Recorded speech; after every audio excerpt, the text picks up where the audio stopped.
मैं doctor Nidhi Mathur, associate professor home science, government girls college Bhairod. कल हमने विकास के सिद्धांतों के भाग 1 में विकास के कुछ नियमों के बारे में बात करी थी।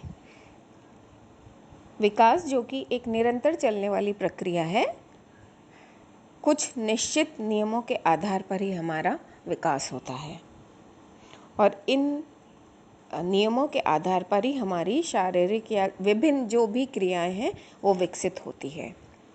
कल हमने 4 नियमों की बात करी थी। पहला नियम था विकास का एक निश्चित प्रारूप होता है, अर्थात वो या तो सर से पैर की ओर होता है या निकट से दूर की ओर। फिर हमने बात की थी विकास सामान्य से विशेष की ओर होता है, विकास अवस्थाओं के अनुसार होता है, विकास के व्यक्तिगत विभेद रहते हैं। अब हम आगे के जो विकास के सिद्धांत हैं उनके बारे में बात करेंगे। अगला सिद्धांत है विकास की गति में तीव्रता व मंदता पाई जाती है। यानी जो डेवलपमेंट है, विकास है, वो एक स्पाइरल फैशन में आगे बढ़ता है। किसी भी प्राणी का विकास हमेशा एक ही गति से आगे नहीं बढ़ता, वरन उसमें निरंतर उतार चढ़ाव होते रहते हैं। एग्जाम्पल के लिए विकासावस्था जो है, गर्भावस्था से किशोरावस्था में ये गति तीव्र रहती है और उसके बाद ये मंद हो जाती है। अर्थात हर विकास में, चाहे हम सामाजिक विकास की बात कर लें, चाहे हम भाषा के विकास की बात कर लें, चाहे हम क्रियात्मक विकास की बात कर लें, हर प्रकार के विकास में जो विकास की गति है कभी तीव्र हो जाती है, कभी मंद हो जाती है। अगला सिद्धांत है विकास में विभिन्न स्वरूप परस्पर संबंधित रहते हैं, आपस में इंटर रिलेटेड रहते हैं। विकास क्रम में विकास से के विभिन्न स्वरूप में अंतः संबंध होता है। किसी एक क्षेत्र में होने वाला विकास निश्चित रूप से विकास के दूसरे क्षेत्र से संबंध रखता है। जिन बालकों का शारीरिक विकास जल्दी होता है उनके भीतर संवेगात्मक विकास, सामाजिक विकास, क्रियात्मक क्षमता, बुद्धि आदि का विकास भी शीघ्रता से होता है। यहाँ मैं आपको टर्मन की एक स्टडी बताना चाहूँगी। टर्मन ने एक प्रयोग करा था। उसने ये देखा कि शारीरिक विकास, शारीरिक क्षमता, वृद्धि तथा संवेगात्मक स्थिरता में परस्पर संबंध होता है। यानी जो बालक शारीरिक रूप से स्वस्थ होते हैं वे प्रसन्नचित्त रहते हैं, उनमें संवेगात्मक परिपक्वता पाई जाती है, जिससे उनका सामाजिक व नैतिक विकास अच्छा होता है। यानी ये चीज़ क्लियर है कि बालकों के विकास के विभिन्न स्वरूप, शारीरिक, मानसिक, संवेगात्मक, सामाजिक, भाषा, नैतिकता आपस में संबंधित होते हैं। अगला विकास का नियम है विभिन्न अंगों के विकास की गति भिन्न भिन्न होती है।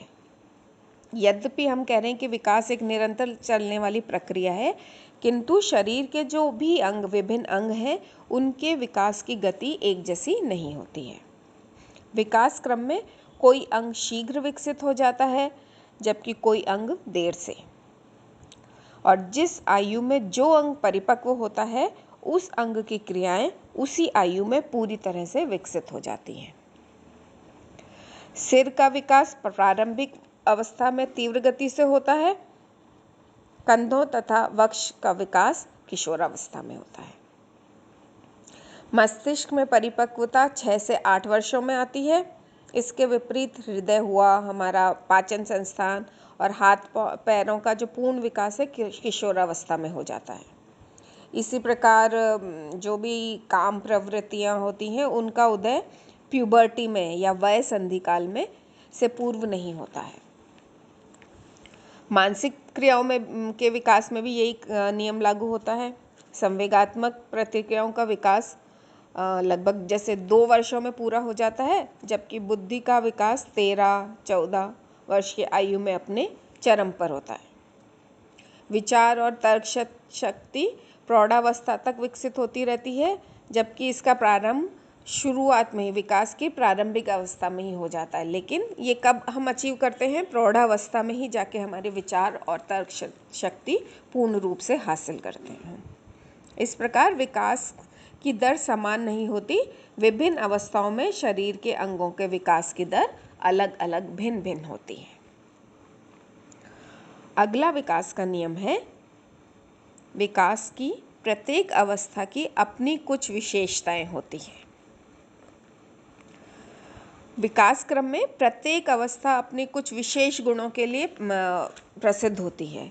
यह गुण उस अवस्था के लिए तो सामान्य होते हैं, किंतु किसी अन्य अवस्था में उनकी उपस्थिति असामान्य पाई जाती है। मतलब एक एज स्पेसिफिक होंगे कि उस समय ही वो गुण होने चाहिए, और अवस्था विशेष के गुणों को देखकर ही बालक के विकास में हम जानकारी प्राप्त कर सकते हैं कि इस अवस्था में अगर बालक का ये बिहेवियर है तो ही उसे सही माना जाएगा।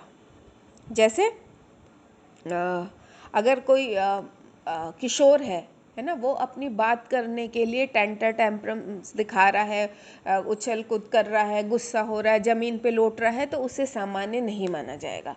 और इसके विपरीत अगर कोई शिशु अपनी बात मनवाने के लिए इस तरह की हरकत करेगा तो उसे हम सामान्य मानेंगे। उदाहरण के लिए गर्भावस्था या बचपनावस्था या बाल्यावस्था शारीरिक विकास के लिए ही प्रसिद्ध है, किंतु जो काम प्रवृत्ति का उदय, वयसंधि काल तथा सामाजिकता के विकास के लिए किशोरावस्था प्रसिद्ध है। इसी प्रकार शैशवावस्था व बचपनावस्था में बालक सेल्फ सेंटर्ड होता है, स्वयं प्रेमी होता है, जबकि बाल्यावस्था में उसमें ग्रुप की या समूह प्रवृत्ति एक्सट्रीम पर हो जाती है। जो एडोलसेंस है या किशोरावस्था है, उसमें नेतागिरी या सामाजिकता या वीर जैसे आदर्शवादिता, ये सारी चीज़ें बहुत ज़्यादा होती हैं। और बाल्यावस्था में जो बच्चे होते हैं वो सेम सेक्स के, समलिंगी जो बच्चे होते हैं ना, जैसे लड़का तो लड़का, लड़की तो लड़की, उनके प्रति रुचि प्रदर्शित करते हैं, लेकिन किशोरावस्था में अपोजिट सेक्स की ओर अट्रैक्शन बढ़ जाता है। इस प्रकार प्रत्येक आयु में बालक में कुछ ऐसे व्यवहार पाए जाते हैं जो कि अन्य विशेषताओं में अन्य अवस्थाओं में पाए ही नहीं जाते या सामान्य से ही दिखते हैं हमें। अगला विकास का सिद्धांत है, विकास परिपक्वता और शिक्षण का परिणाम है। ये हम पहले भी कर चुके हैं कि मैच्योरेशन और लर्निंग का विकास में बहुत इम्पॉर्टेंट रोल है। बालक का विकास चाहे वो शारीरिक हो, मानसिक हो या कोई भी हो, वह परिपक्वता व शिक्षण दोनों का ही रिजल्ट है। इन दोनों में से किसी एक का भी अभाव हुआ तो विकास को वो रोक देगा, अवरुद्ध कर देगा। परिपक्वता जो हम पहले भी बात कर चुके हैं कि व्यक्ति के वंशानुक्रम द्वारा शारीरिक गुणों का विकास है।